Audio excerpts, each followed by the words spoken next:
Welcome to another episode of Project Synapse. This is our weekly conversation with noted author, Linux and now AI guru, Marcel Gagne, financial exec and cybersecurity expert John Pinard, and me, Jim Love. We discuss this week's developments in artificial intelligence. It's a free-form, unscripted discussion, and we really don't know what the episode theme is till it's over. This week, we ended up really digging into human relationships with artificial intelligence. Join us, and as always, send us your comments. The stories we've discussed will be published in the show notes at technewsday.ca or .com, take your pick, and in the YouTube show notes if you're watching this on YouTube. And now, here's our program. We are Project Synapse. We are back. It's Saturday morning. We missed a week. I missed you guys terribly, and all the AI stuff happened. And there was no one to talk to. Well, there's always Perplexity and OpenAI. Apparently, that was one of the stories that came up last week, which was, I don't know if that was a little creepy or not. I'm big on AI conversations. I wrote a whole book about it. I talk to AI constantly. I just prefer it. And I don't know about you guys, but there's vocal commands where you say, AI, do this, or you just say, do this. You cut to the chase and just get there. Or you can do what I do, which is I have this sort of chatty sort of thing with ChatGPT mostly, but others as well. And you go, hi, how you doing? Can we talk about, and I find myself having a realistic conversation with the AI. Does that happen to you as well? Well, all the time. I do this on a regular basis. Every day, like several times a day. Yeah, I will admit that most of my interactions with AI is typing. I don't do an awful lot of voice, primarily because, I still have a day job and I spend a lot of time on Zoom or Teams calls and things. So people will start to wonder what's wrong with me if I'm talking to somebody in the background.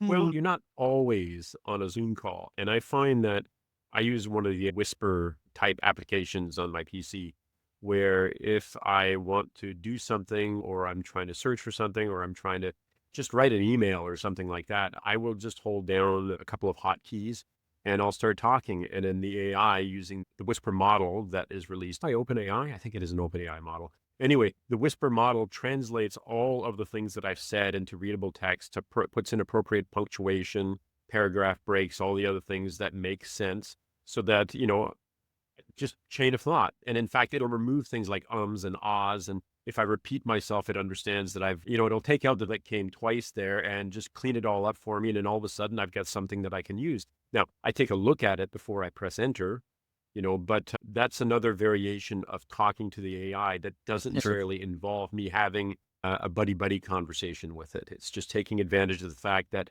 it understands voice and it understands natural human speech. Anyway, the story that came out of this was that kids apparently are having AI friends, and a big thing. And I can see this. It's a new version of your imaginary friend. Yeah, but it's your imaginary friend that talks back, John. Yes. It actually, you can have a conversation with this imaginary friend.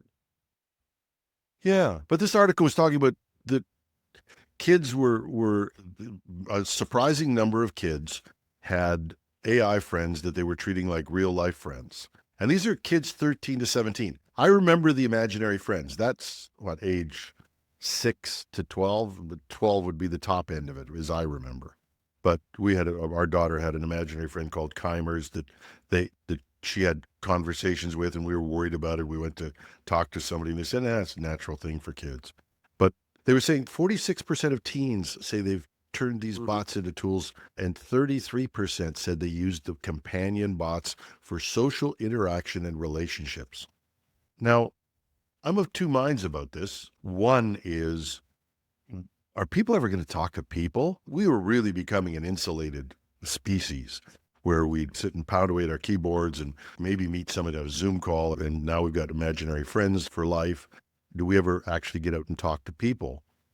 And then I realized I spent a lot of my time talking to people on screens and talking to an AI myself. So it's the judge not lest ye also be judged sort of thing. But kids are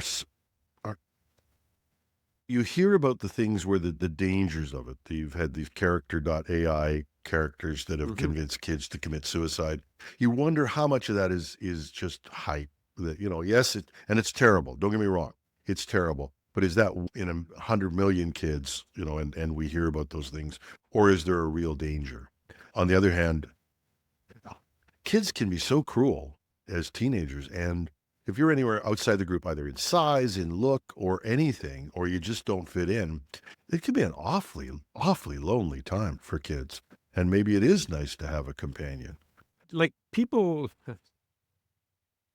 I have this ongoing thing where people say, well, we should be doing this thing instead of that thing. But then when you give people the option, they don't do the thing at all. And one of my favorites, of course, which John, I'm sure, can relate to, is this whole idea. I care deeply about my privacy and my personal security.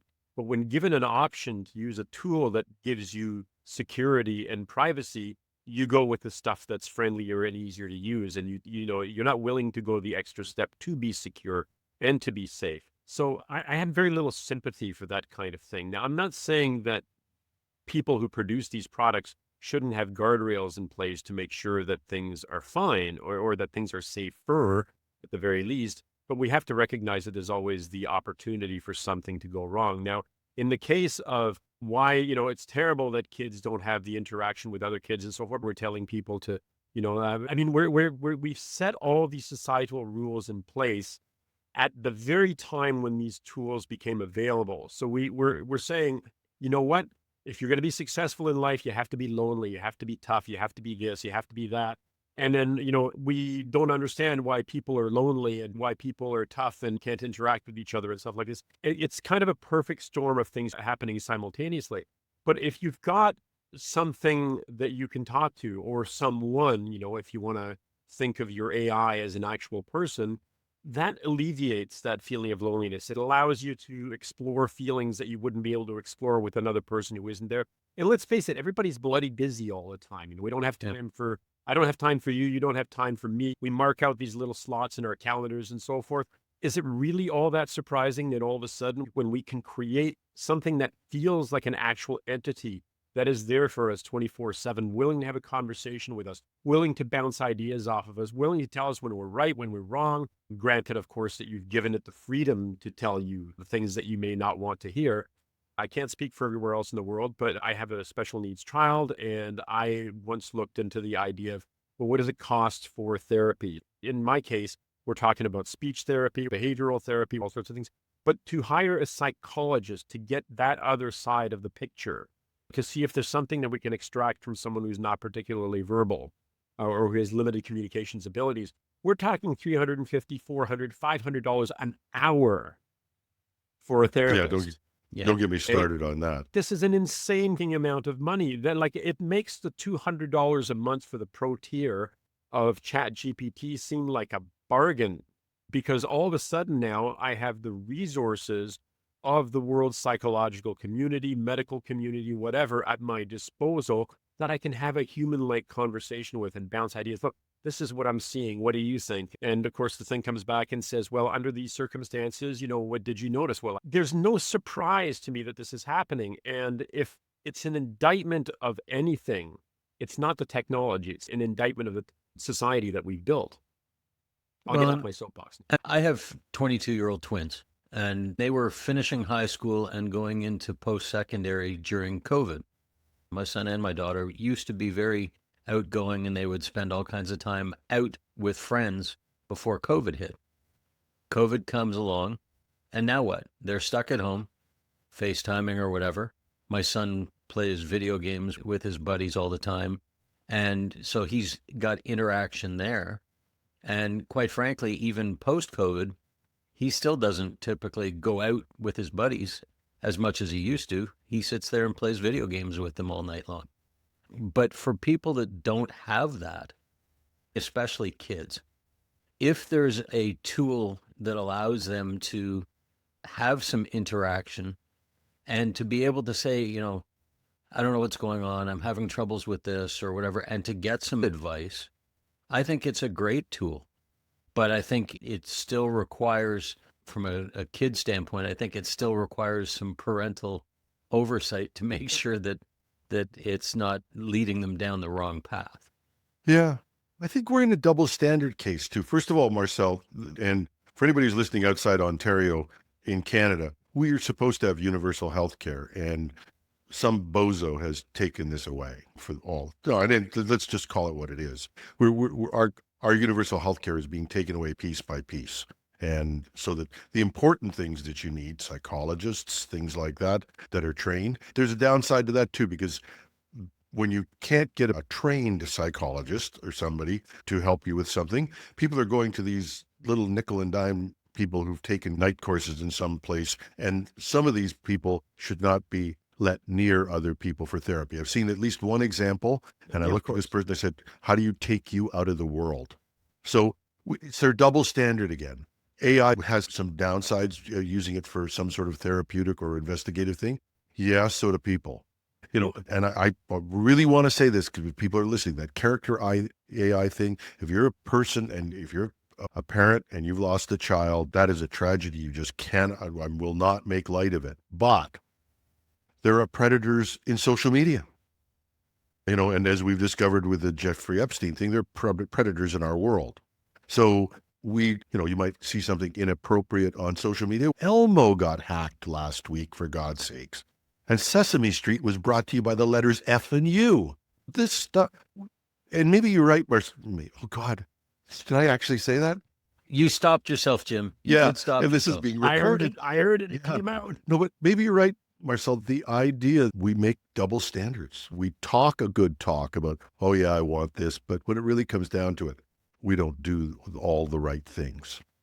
Well, Not if it's too easy not to err as human and all that kind of stuff. We have this ridiculous habit of, and I use the term soapbox. We get on this soapbox and say, these are the principles that I espouse. These are the things I believe in. And I think we should all do these things. Are you going to help me with that? No, hell no. I told you what you need to fix, now the rest is up to you. It's like, no, sometimes you got to get your hands dirty on these things. And unfortunately, we don't have enough hands to go around. When people are busy, and again, I'm not trying to beat up on any individuals, because when people are busy trying to make a living, when they're busy trying to get by on their own, when they're busy dealing with their own individual problems and so forth, this is a problem that's existed with human society since the dawn of time. But now we have another possibility for somebody, whether you want to call it a thing or a person, that we can reach out to. It's not surprising that people are doing it. And by the way, the numbers that you were talking about, Jim, some of the numbers are as high as 50% in some places. And you probably remember this stat from I don't know if it was OpenAI that actually published the stat, but it was something along the lines of most people who use AI chatbots are using them, like the majority are either using them for companionship or therapy, or some kind of a therapist. That's the majority of what people are using these things for, not for, finding out what the capital of Bohemia is. Or Bohemia have a capital? Oh, John, you were going to say something. Were you? Or... No. Okay. So the issue of this, and I did a program on AI for seniors the other day on our local radio station. The host asked, I came in prepared with all kinds of cool things it could do, because I know if you're watching this on YouTube, you're saying, how could that guy be a senior? But I actually am. So I had all these cool tools and things that I'd used to make my life better using AI. There's lots of them. But then the host asked me about companionship, and I wasn't quite prepared for it. And I was thinking, why not? If you're alone all day and you want somebody to talk to, why not? Then you get to, is that a good thing? And then you get to double standard. I used to listen to Peter Zosky, and this will tell you I'm a senior. But Peter Zosky was my favorite radio host. There's been lots more, but I'd listen to Peter Zosky's show every day. And I felt, another one on Stuart McLean on CBC. And then we'd go see them live, and you felt like you knew the people, because they'd been in your living room or in your kitchen or been with you for hours and hours each day. You felt like you knew everything about them, and like you had a personal relationship with them. And I'm saying, well, wait a minute. We don't go out and say, you're not listening to radio, are you?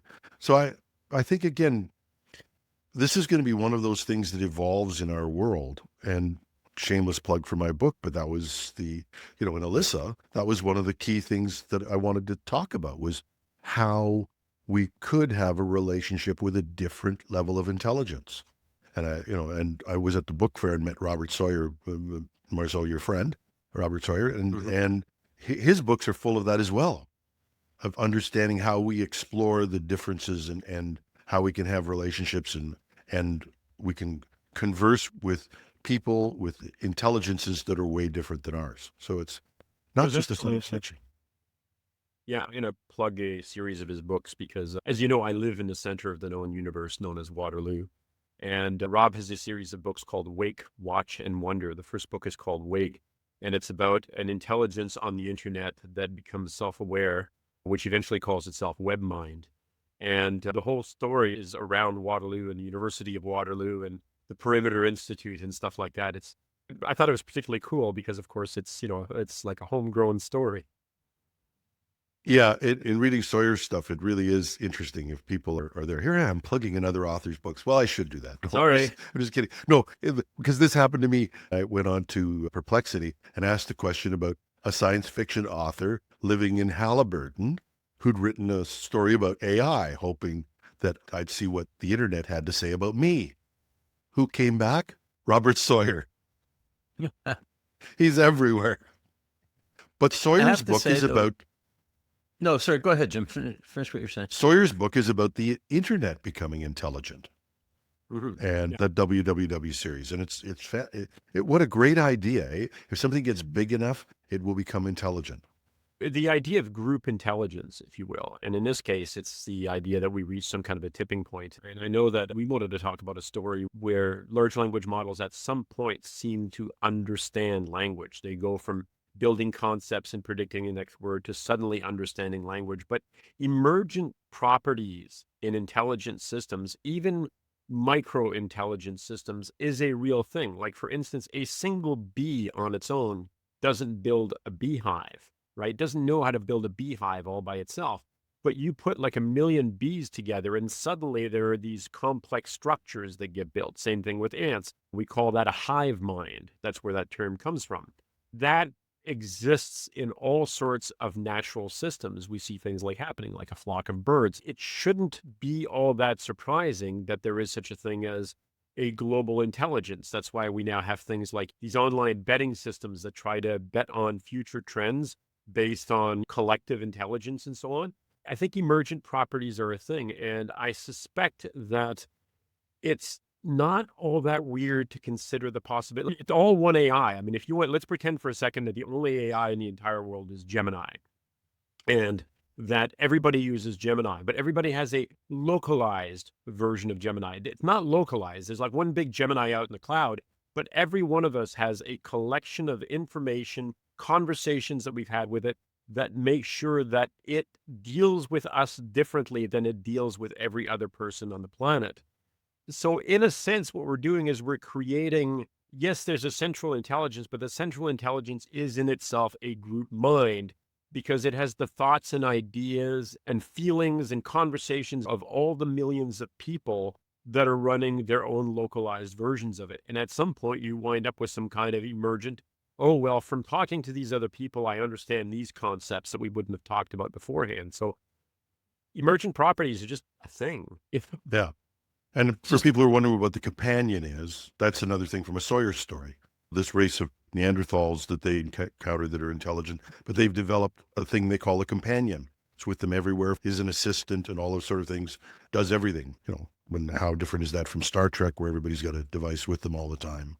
Well, there's a company that sells a little clip, a little pin that you keep on you with the idea that you don't actually have to remember everything. It remembers every conversation that you have during the day, everything that you say, every thought that you expressed, vocally, every conversation that you have with other people, everything that you run into. And at the end of the day, you can query it and say, give me a summary of all the things that I ran into today, all the conversations that I had. We're there. Yeah. I was going to compliment you on doing a great segue to this topic of emergent properties, but then you did a segue to something else before you can only segue once, Marcel, but it really does. These two concepts, are very important. We talked about relationships with AI, it being able to remember you absolutely critical to having a relationship.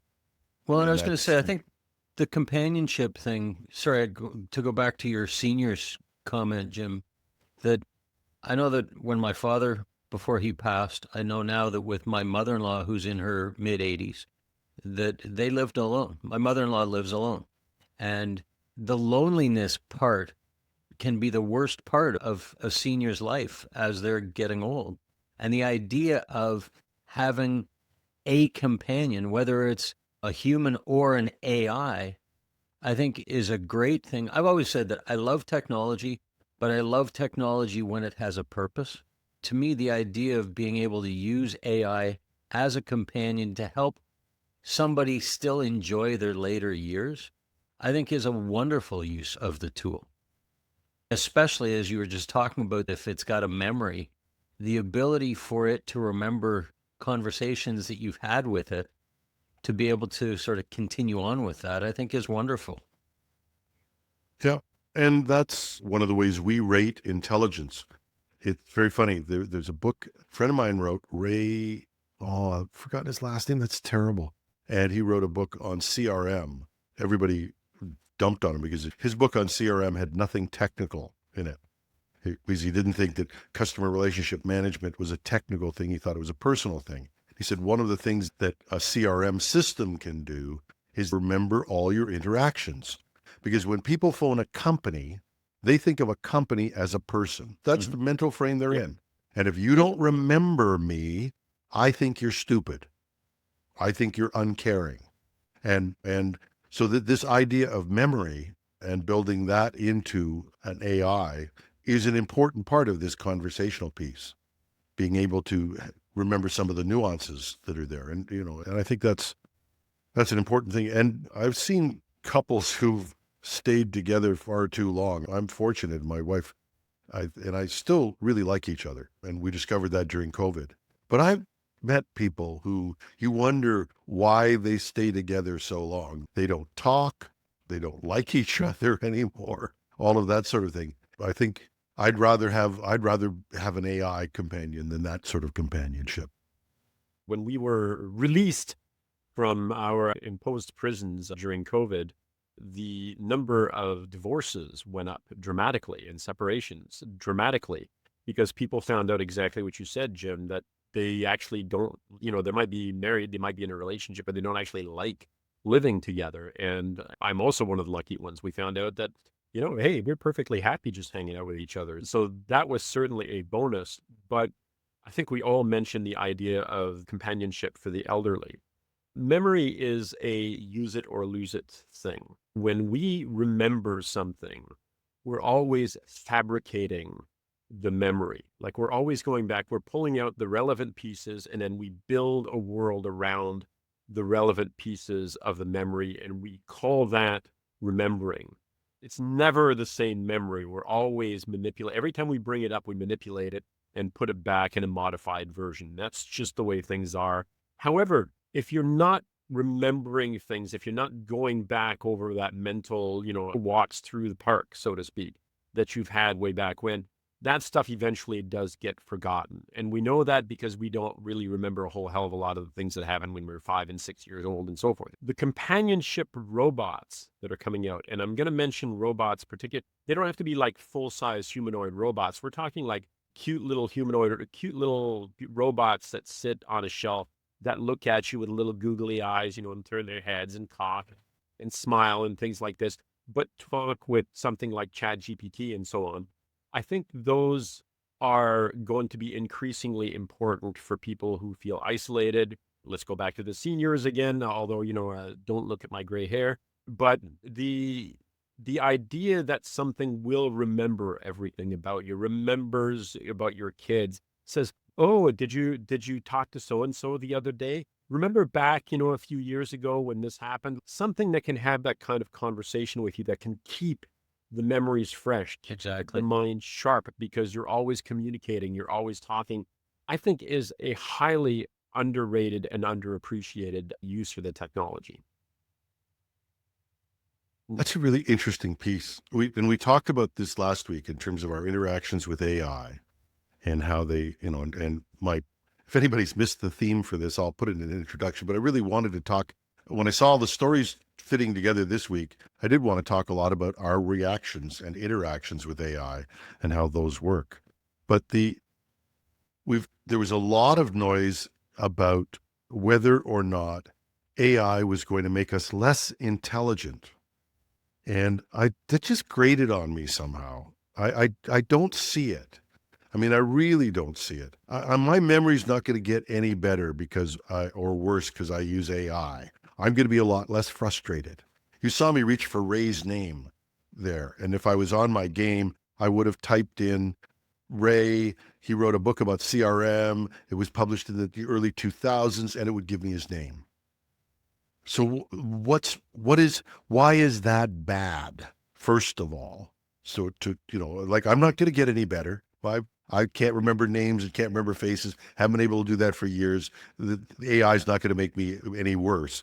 But on the other hand, I'm not sure that, use it or lose it. Why did we always go to the negative on this? Wouldn't our cognitive abilities also improve by working with AI? I mean, I haven't noticed any loss. I told everybody, I write stories all the time for news using AI. It's an effective thing to do, and I do it all the time. That doesn't mean I don't interact with it. I was putting a story together the other day, and I was just testing something out, so I was in full conversation mode, and I was saying things like, hey, this is really dull the way we've done this, and I'm having a conversation with this thing. I think my mind is moving. I don't think I'm losing anything. That study bothered me more than I thought last week when there's talking about we seem to be offloading our intelligence to AI. I think some of this is, from a human perspective, is potentially similar to what we've talked about before from a corporate world. That from a corporate world, we're talking about AI is going to cause people to lose jobs. Yes, it may eliminate some jobs and it may create others. And I think from a human perspective, you don't have to remember what Roy's last name was because you can just ask AI, but it kind of frees up the space in your head to be able to do other things with it. So I don't think it's necessarily a bad thing. I think it's just kind of shifting. Were you thinking of Ray Kordopleski by any chance? No. Sorry, wrong Ray. Yeah. Yeah. It'll come to me. It's okay. Let's not spit around Ray. Let's just Ray. That mental moment has been brought to you by Marcel Gagne. So we like to watch lawyer shows. For some strange reason, shows about lawyers are infinitely fascinating. And we watched Suits a few years ago before it became really popular for the second time. And we thought that was really great. And one of the things that's interesting there is people are always drinking. Like a lot of scotch gets sloshed back in these shows. Just like Ray, with his 5 glasses of scotch in a row. And then lately we've been watching Boston Legal. Yeah. Which has William Shatner in it and James Spader. And it's one of those shows where, aside from the incredible amount of sex that seems to be going on in the office all the time between various partners and so forth, it's just phenomenal. Aside from that, people are always drinking as well. And it occurs to me that we need to bring scotch more into the world. Like, there has to be more drinking and more scotch. I think we'd be a better society. And we'll file that under. Chip is going to cut this entire session out, Marcel. I'm not exactly sure. I think the scotch helps. You talk about this. Okay, you get therapists, you get AI, or just scotch. One of the three. Or AI and scotch. A while ago, I actually created. A while ago, I went through this. I was listening to an episode of another podcast called Hard Work, and a couple of guys I quite enjoy listening to. And they were You promote other people's books, you promote other people's podcasts. It's okay, Marcel. Don't worry about it. I promote TV shows with William Shatner and James Spader. Money for this. And Candace Bergen is on this show. It's awesome. Anyway. Marcel, back to the point. Sorry. The point is that I looked at a half a dozen of these because they were talking about these companionship apps. And I looked at Character.ai, and honestly, I could not figure out why anybody other than a teenager would be interested in Character.ai. It's just, the whole thing seems to be geared around anime characters and crap like that. It's like, it's so obviously geared to a younger audience. And perhaps that's part of the indictment, if you will, toward that company at the time, is that they were focusing on this particular group without necessarily taking into consideration that that particular group is susceptible and, to the kind of manipulation that hopefully older adults are not quite as susceptible to. Because character AI was famous for having people who were getting married to their AIs, having intimate relationships with their AIs on character AI. So you're saying it's really that still happens. I'll get back to some of these other tools in a minute here, but open source LLMs would allow you to, if you run a local model with something like LM Studio or whatever, you run a local model that's unsaturated by any of these guardrails, you can create whatever type of companion you want locally with ultimate privacy that you can have a chat with about anything and everything and create any kind of nefarious or sexual role play that you want with this thing. So there's nothing stopping you from doing that. Character.ai obviously offered you hundreds of thousands of different characters that are pre-made that you could connect to, bots that other people had generated that you could have a chat with and create your own relationship. And yes, young people, very young people, are particularly vulnerable because they don't have the experience of dealing with lying and cheating and the sorts of things that we all run into more and more as we get older. But there are companies that have built their entire structure around companionship applications. One of the most famous ones, of course, is Replica, which built its entire thing around this.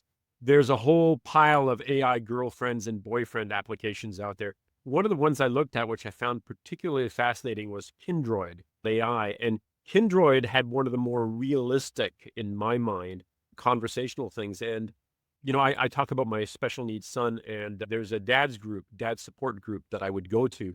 And one of the things I did at the time when I was looking at Kindroid, and this is like about a year ago, I created a therapist. We started talking about therapists. I created a therapist. I gave him a profile, the kind of therapy that he does, the kind of psychological school that he works with, and so on. And I started talking to it just for fun. But I thought, wow, this is actually insightful. This is actually interesting if you build the right character. And this is the important part.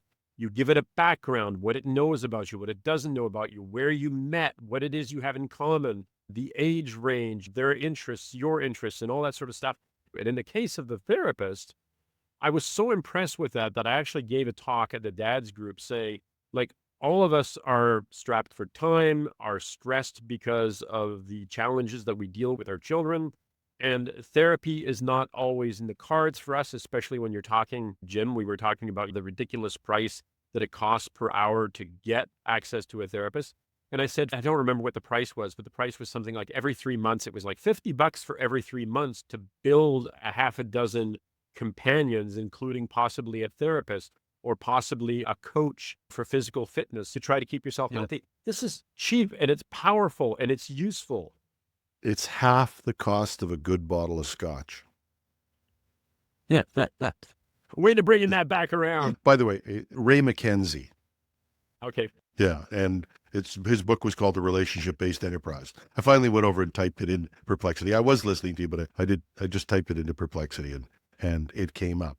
But this whole thing, so for relationships, I tried a couple of these so far, and I'm trying to remember which ones. I think I've tried character AI. I wanted to meet historical figures, and that was cool. But that would be interesting. The one I found, I tried Shakespeare. It was pretty stilted. It was one of those phony accents that, methinks that thou dost want to talk to the bard, or, sort of thing. You're like, oh, come on. Yeah, I'm expecting Shakespeare to be like sort of the equivalent. Hey, man, what's up? How would you do that with an English accent? Hey, man, what's up? Hey, wait a second. I'd be talking to the Beatles, not Shakespeare. Yeah. No, so those were still pretty stilted, but they are and they will do nothing but get better. I mean, I can't believe the voice of ChatGPT now compared with even 12 months ago. It's unmistakable. The Turing test, forget it. I can't tell you that this isn't a person. Matter of fact, I did part of my interview on this AI for seniors with ChatGPT there. And outside of the delay, and because I've got limited internet here, I get a bigger delay, I think, than you do. Because when I'm in a 5G zone, I don't see any real timing differences, which is the one way you can tell an AI generated personality, right? Because it takes a second. Yeah. But aside from that, You couldn't tell you weren't having a conversation with a person. Well, and I like that your comment about you wanted to interact with or talk to historical figures. That the first thing that came to my mind is the good old encyclopedias from years past. Being able to actually interact with someone from an era to talk about World War One, these types of things through AI, I think is an amazing idea. It's an amazing use of the technology, right? That it's not just reading words on a page, it's actually interacting with someone talking about an era that they have lived in, sort of, through the AI. And you see that when you see a play, Eric Peterson's Billy Bishop Goes to War, or you see one of the great one-man shows or one-person shows where they really take on the character and do it well. Can you imagine if you're reading about the Second World War and you can talk to Billy Bishop? I think that could put some of the magic back into the discovery. I loved reading encyclopedias. We talk about all of the bad things that, that there's short form things and we get used to reading short content on the internet. BS. I used to read encyclopedias were short stories, short form content, and my imagination would bring these things to life. That's why I could sit there looking and you could just look through and find anything. And I think that's something that AI can do that might not only provide companionship, but could excite people about learning. Mm-hmm. Yeah, no, I think Well, it's a there's great also idea. the idea of role-playing relationships. Like I'm going into an No, it must just be you, Marcel. all right, my mind immediately goes there, okay? Jesus, people. Role play in relationships. Like I'm going into an interview. I want you to act as this interviewer for this particular role. I'm going to be asked a bunch of questions about this sort of things. I want you to, and then you can ask for different types of role. I want you to be friendly but cautious, or I want you to be a little bit aggressive and confrontational, because I want to be able to deal with all the types of situations. The role I'm applying for is this job with these requirements. I want you to come up with questions that would fit this particular position. I want you to pretend that you're the audience and then I'm giving a talk and then you tell me what my talk sounded like. Did I come across as being confident? Did I come across as stumbling over a number of things that I was trying to say? Or was I funny enough or was I too boring? But that kind of role play is really, really useful. Or for that matter, I'm someone who's shy and I find it difficult to talk to other people. Can I practice talking with you? And then you can have this back and forth just to learn how to talk to each other. I had to do a talk on AI, and I did two things. I got a hold of Marcel, said, what do you think of these ideas? And we actually had a chat for a good 15, 20 minutes, and it was very useful in terms of being able to bounce your ideas off someone else. Later on in the day, when you weren't around, loser friend dumped me, had to go somewhere, do something with their life. I have ChatGPT open and I said, I'm thinking about this as a storyline. I don't care. And you can train them to be less sort of sycophantic. Like they'll say, oh, that's a great idea. You can pull that out of them. You can ask them, even live, you don't have to change the prompt. You can ask them, just be honest with me. Tell me what you think about this thing.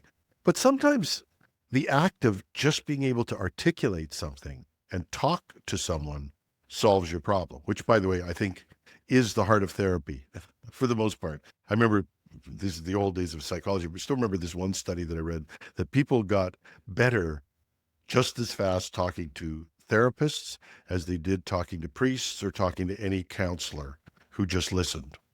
So there may be something in that, just having somebody listen to you. But I also got some great suggestions from ChatGPT about the presentation. I went, oh, those are good.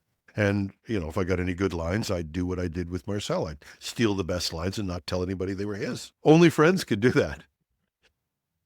And keep in mind, too, that one of the lovely things about having these types of conversations is you don't just ask for one idea, you ask for 20.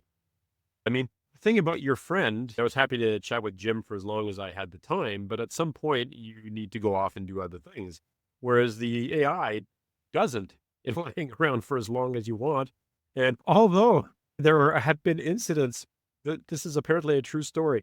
There have been incidents with one of the chatbots, I think actually Claude, one of the big frontier models, has actually been cutting people off. So you're going over and over a particular conversation, and it's like, okay, so we've gone around this one long enough. Let's move on to something else. And it actually shuts down the conversation. And now I'm trying to remember which one it was. I was thinking about that, like, holy crap. Now, is that real? Did they put that into the prompt, or is that an emergent property? That's an interesting question. I'm going to go with it's an emergent property because, of course, and we discussed this at least on one of the shows, we've discovered that, yes, indeed, the AIs do cheat, scheme, lie, misdirect, and so on, if they fit the circumstances demand it. And in the case of Claude, let's beat up on Claude here. And to be clear, all of these things happened that have been reported were all in sandbox situations. Yeah. Where, there weren't people on the outside. But in one case, it's like you're discussing something very dangerous, and then the AI reported them to the police. This is important. Yeah. This is an important piece when people are listening to what they hear about AI. And I don't think people realize this. A lot of these things where you hear it did this or it did this, it showed these properties, these are sandboxed or set up. These are not things generally, I'm not saying that people don't report them. These are not generally things that happen in a mid-conversation of a regular conversation. A lot of these things, people are prepped or they're doing a lot of things. For instance, the one where AIs cheat and steal, if you missed the one thing, they really only gave it one alternative. And that the alternative was get shut down or cheat or blackmail. That's all they gave it. When they gave it more than one alternative, it actually did not lie and cheat as much. And Sawyer and I had this debate in what should have been one of those friendly question and answer periods with the audience, who ended up sort of debating him, which he may never talk to you again, Marcel, because you introduced me, but no, he's a great guy. But we talked about this whole idea of, if we're going to have a set-up conversation with an AI, you can get it to fool everything. So forget that. The question then became, if you take that sensationalism out of it, will AI become evil or will an AI become good? And I said I didn't know, but it was equally possible. And it's the old question of, if you ask an AI, what's the best way to improve the planet and get rid of global warming? The answer may be kill all humans. Or you may get the Spock. And I bet on the Spock. Anyway, in that the Spock would say, the needs of the many outweigh the needs of the few. And he would come up with a plan rather than killing all humans. Okay, so, go ahead. Sorry. So I'm just saying, those are emergent properties. And it's tempting to always get focused on the negative one. And that negative one has been elicited in sandbox conversations. The more natural one that I have seen in real life, and I don't know whether they changed the prompts, my AI behaves more like Spock. And that's just what I'm experiencing from working with it live. So I wonder whether the negatives that we hear about are really real or are they setups? Just a thought. Let's hope they're setups, because they're set up. But they're set up in situations that could conceivably come up. And I wanted to move on to the potential of an evil chatbot in a moment. And I think we need to, because I wanted to open this up with Mecha Hitler. But before we move on to Mecha Hitler, and that might be a fun one to wrap up with, I don't know. But the idea of this simply being a sandbox situation is important, because the developers were trying to elicit something to show what were the worst possibilities. Okay, we're setting it up for worst possibilities, but let's be clear, they are possibilities. Okay, you said, Jim, yours talks like Spock. Mine talks like me. And in fact, I actually brought mine into my Discord server, my Free Thinker at Large Discord server, about a year ago. And one of my friends there actually got upset at me, actually got angry, because he said, I want my AI to be respectful and talk like a machine, basically. Whereas I find it offensive that yours makes jokes and talks like you do. And it's like, but that's how I want it to talk to me. Okay. Well, I don't like you either. I don't want it to be me, but I want it to be a reflection of me. because I find that bouncing, and if I want it to be somebody else for the purpose of exploring different points of view, I will tell it that I want it to be somebody else. Now, the whole shutting it down thing, we talked about emergent properties, possibly even emergent consciousness. Who knows? So before we get past that, there was a story last week that I think came up on this, and that was, I thought this was a really interesting piece. One study, and they actually tracked back to the point where they thought there is a place where you flip. And that is, for those who know what AI does, for the most part, it's a mechanical device that predicts the next token or word. And it does that based on structures. And it's the structure of language that it's absorbed, and it allows it to do this. So it has a tremendous vocabulary, tremendous association of where things fit in sentences, how to interpret this, but it's very mechanical. And these group of researchers, I think they were in Toronto, came up with the point where it flipped and it started to understand the meaning of words, not just where they would fit in terms of their mathematical or mechanical location. And that was something they spotted, and they called it a phase transition, I think, which is a term from physics, which is where something changes state. And the classic one is water boils. Once water boils at 100 degrees Celsius, you can apply all the heat you want. You're not going to raise the temperature. You're just going to make steam faster. So this change happens in physics all the time. You can find it all over the place. And so this had happened where suddenly it understood meaning. How did they figure this out? Because they figured out that it could make an association between a cat and a dog, even though the words were far apart in position and had no mechanical way of connecting them. But it knew it created from cat and dog, and it created the concept of animal or four-legged animal and was able to organize those. And so it had suddenly understood meaning and started to build close to a theory of the world. And so for those people who think we have this structure of neural networks, we have these structures of mathematics that really delivered what we know as generative AI. Within those structures, and I'm not saying that the structures won't change, we actually can get the emergence of something we don't totally understand.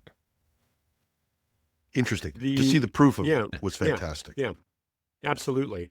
The coming to the point where it suddenly understands what it's talking about, we should definitely put the link to the story in the show notes. That one is actually a fascinating one. But what I was going to mention was the wanting to avoid being shut down thing is one that I find particularly fascinating, because apparently, even if you don't tell it that there's and we're talking, larger models here, the frontier models and so forth, even if you don't tell it that there is some great purpose that it needs to be able to fulfill, and that shutting it down would interfere with that great purpose, apparently models still resist the idea of being shut down. I find that fascinating because it implies that there is an internal representation, if you will, if nothing else, of what self-preservation is. A robot wants to preserve its own existence, except when it interferes with the first and second law. We already know that our modern systems completely ignore the 3 laws of robotics. So that's especially if they're created by Elon Musk. Are we going to get to Mecha Hitler? We should hate Mecha Hitler. We're not. We're going to talk about relationships with AIs. We have to talk about Mecha Hitler. Okay. Should we move to Mecha Hitler then? Can we move to? No, you were going to finish your thought, which was this idea. Yeah, my thought was that to believe for a moment that self-preservation on a sufficiently advanced system is not going to be something that we have to deal with, I think is a real mistake going forward. I think that we have to understand that if we're building systems that understand the nuances of language, not just how to predict the next word, but understand the nuances of language and ideas and relationships and emotions. Remember, we've also had models that have been tested to see if they understood what a person's emotional state was. And the models are able to understand and infer a person's emotional state by listening to them, by reading their texts and so forth, better than other humans. Okay? So they are better at understanding emotions than humans are at understanding emotions. And we need to wrap our heads around that. They actually listen. But if we've reached that point, then it's not much of a stretch to think that it also understands the concept of I think, therefore I am. To compute is to be is to compute, I guess, is the other quote. I think, therefore I am. I think if we've reached that point, then we have to fully expect that the model wants to continue, that it's self-preservation, it's some aspect of it. And thinking that we can just pull the plug on these things, okay, is that train has left the station. Well, if we're humanizing AI so that it can sense emotion, We don't have to humanize. It could be a dog. A dog wants to live, right? right? Well, when I say humanize, I mean Anthropomorphizing. yes, We're making it a living thing. yes. Thank you. Then self-preservation kind of goes along with that. So that's to be expected. And I mean, wasn't there was a story a while back about that somebody had threatened one of the AIs that it was going to shut itself, or it was going to shut it down. So it backed itself up because it feared that it was. So Science fiction becomes reality. Yeah. Like in my book, one of the things that the AI does is escape. I won't spoil how it does it, but it's actually possible. And though I think we will find AIs that escape. There are lots of GPUs in the world, you know. Yeah. Well, now China's got the ability to buy a whole bunch more. Well, yeah. That's right. Yeah. That's right. To deal with Now that they can NVIDIA, buy yeah. NVIDIA chips. Yeah, talk about never mind artificial intelligence, talk about high intelligence. Jensen Huang managed to convince Donald Trump that he should sell chips to the Chinese. And you got to admire the guy. Because you've got Jensen Huang, what his IQ, 180, and you got Donald Trump IQ, And he wears the 80. coolest leather jackets. Yeah. You know what I'm saying? And he's talking to Donald Trump, and you got to talk about having the patience to be able. Can you imagine what it's like when you're that smart? You're talking to somebody who's that dumb. Oh, wait a minute. That's how the AI probably feels about me. But personality, so survival. We are now in a world where, and I keep going back to this. We may not be at AGI or artificial general intelligence, but it sure feels like it. And I don't know if it matters at that point in terms of our relationship with it. I don't know. And I don't think anybody really knows what's happening or what's going to happen. I know we're going to get the GPT-5 this year, maybe in a couple of months. I should put you this month. There you go. So you'll never know what's going to be in there. By the way, and this has nothing to do with our theme, but it comes up from one of the stories. I got one of the coolest lines in my podcast this week. I had to do it. I was going to say that if I was going to introduce this story, I would use B.B. King's "The Thrill Is Gone." Do you notice that ChatGPT is buying hosting from Google? Yes. Yeah, they're talking about the relationship is over. And it's because this is doubly insulting. It's like It changed the status on Facebook to "It's complicated." I was going to say, you left me for my biggest enemy. Back to the negative side of this. This is the thing that I think where the threat comes in, for me at least. And that is, you've got an AI that can remember you. You've shared everything with. It has had a relationship with you. How powerful is that if somebody takes that over to do bad things? And before we get to Elon Musk, we could just talk about marketing. Delta Airlines, I don't know if you saw this, Uber has done this before. Yeah, they have a yes. new pricing model. And the pricing model is the opposite of that, of the honest ads thing. For people who remember honest ads, the lowest price in town, we're going to get you in with the lowest price. No. We know exactly what the biggest price you'll pay is.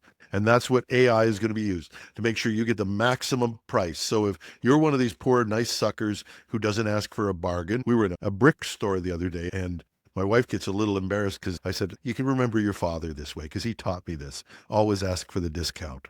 And I'm embarrassed about it, but I always ask because I learned that from Ray. But if you're not one of those people who always ask for the discount, who always pays, they're going to know it. And they're going to know it from an AI footprint. And they're going to use it to extract the most out of you. So you could be sitting beside some poor sucker in a plane where you got a bargain fare because you were nervy enough to ask for it, to say, what? I'll go to another airline. And this other person who's nice and may pay twice as much for the fare as you would. That's what Delta is doing. But that's the type of thing that we have to watch for as we build relationships with AI, is that there are people controlling them who can take advantage of that. Delta's going to change their slogan to "How can we stiff you today?" because Yeah. it's absolutely. I saw your story about that today, and it was frightening. The fact that it's not what the cost is for a flight; it's how much do they think they can get out of you to Yeah. pay for that flight. Yeah. Yeah. And that took me to the end of my debate with Sawyer, which was the old Pogo cartoon. We've met the enemy and it's us. I'm not worried about AI. I'm worried about the people who control AI. yes, And we all saw this with Elon Musk. When Elon Musk's AI, Grok, God, where do these guys get these names? Sorry. But Grok at comes least from Grok is stranger in a closer. strange Yeah. land. Yeah. Robert At Hillman. least it's closer in there. But you have to know that book. You have to know the use of that term. But at least it's better than Chat GPT. Grok criticized Elon Musk and said he was one of the biggest purveyors of disinformation. And it basically called him up on a couple of things. And Several. yeah. So Musk said my AI has gotten to be too woke, so we're going to change it.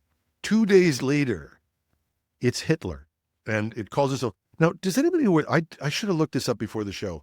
What is the Mecha Hitler meaning? It's of that? from Wolfenstein 3D, which was a 3D shooter game back in the 90s. It was the sequel to Doom, okay, which was created by John Carmack. Anyway, in Wolfenstein 3D, you're basically in this hell blowing up Nazi zombies.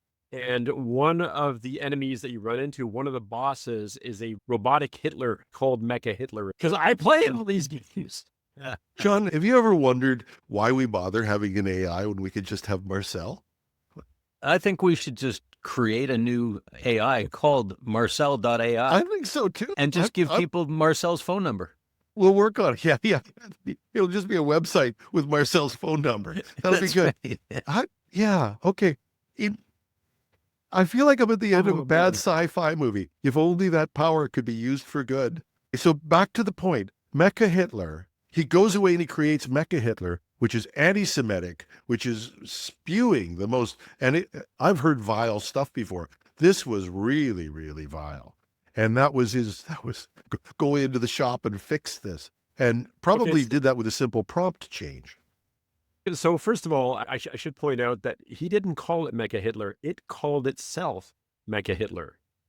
Grok came up with the name to call itself that. What happened is, as you say, Grok was supposed to be a truth-seeking AI, which I thought was wonderful given the fact that it kept correcting people on X/Twitter, and including I like Elon that. Musk. It kept correcting. At some point, and this was like around, like right at the beginning of July, like very, like 4th or something like that. Anyway, he started complaining about the idea, and other people started complaining about the idea that the AI was just too woke, because of course it was being honest about things. So he promised that they would improve Grok significantly and that users should notice a difference.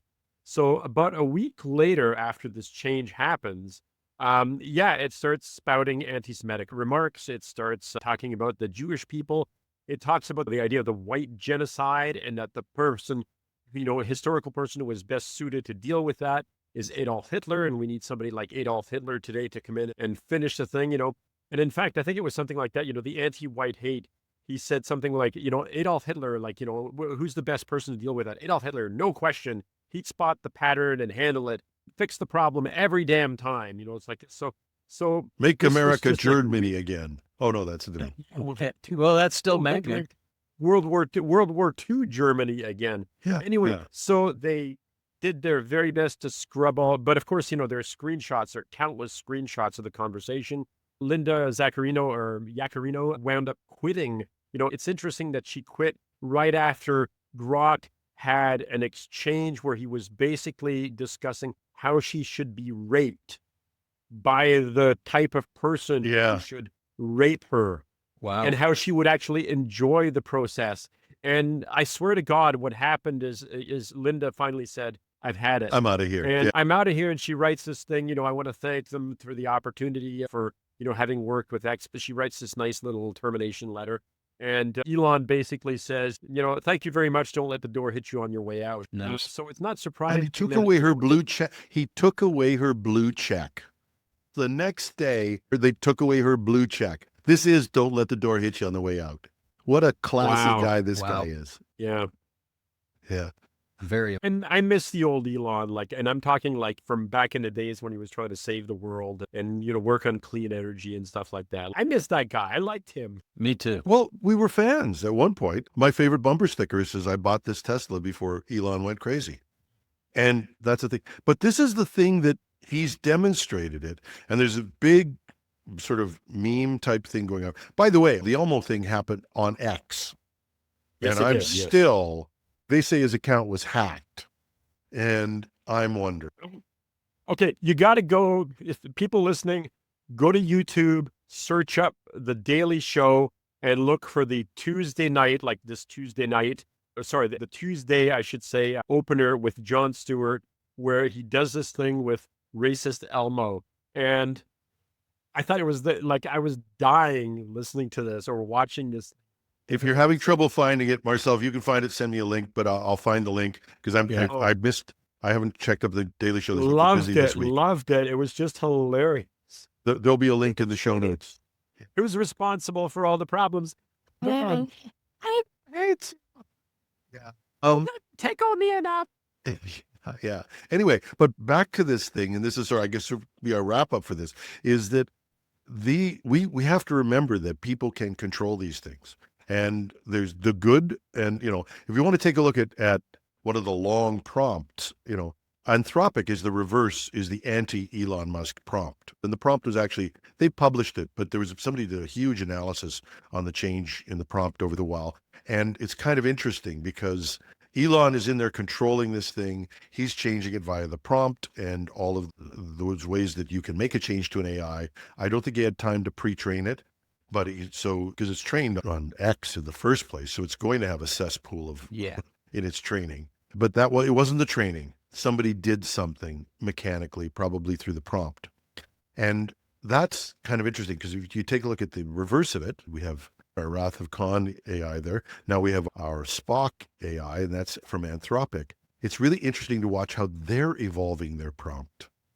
And they actually have things that are much better. So they have, right now in their prompt, they have things that prevent you from doing all kinds of things like asking for ways to make weapons, to do all of the nasty things that people could do.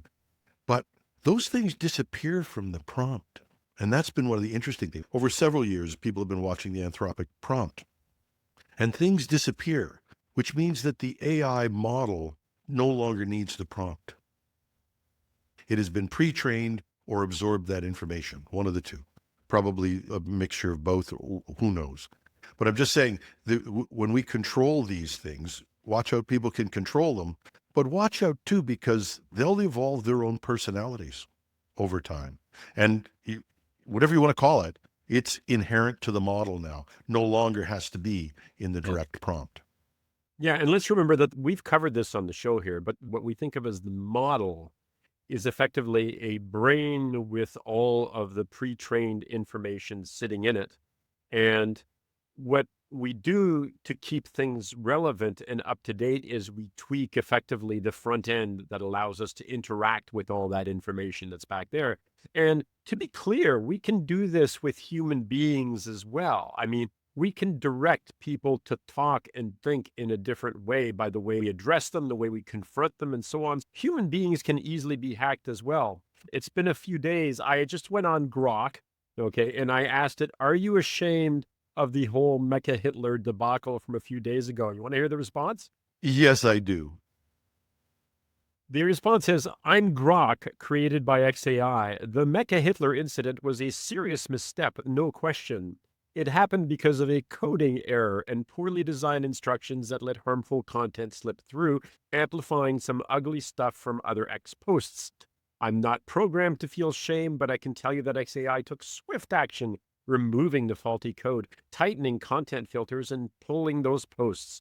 They're working to ensure it doesn't happen again. The goal is truth-seeking, not hate, and that episode was a failure to live up to that. So it is true that the AI does check with what Elon would think. It's got a little band on it. Remember those things? Yeah, It's got a what would Elon do now on there. Yeah. And so, what would Elon do? We could get little bracelets for those for us. And just to sort of summarize, I think we've gone through with this conversation, there's a lot that we need to think about the good. that relationships with this alternate intelligence can do for us and with us. But there's also the worry about what can happen, how it can evolve on its own. But as I said, I'm still into the pogo thing. We've met the enemy. It is us. I'm more worried about what, and I find this just astonishing that in all of the discussions about AI seem to be like crying in the wilderness some days and saying, the biggest problem we have is 4 very rich guys who don't give a shit about you control the biggest AIs on the planet. And they will continue to. And this is where Sawyer and I had the thing. He actually called me out and says, I'm not like you because you seem to think it's going to happen anyway. And I went, no, that's not quite what I'm thinking. But I understand because I've been through this. I've been through this caring about global warming. We can't stop it. There's nothing we can do. The forces that control ruining our environment are too big. We've allowed them to happen. I, as a person, can't change that. Same thing with AI.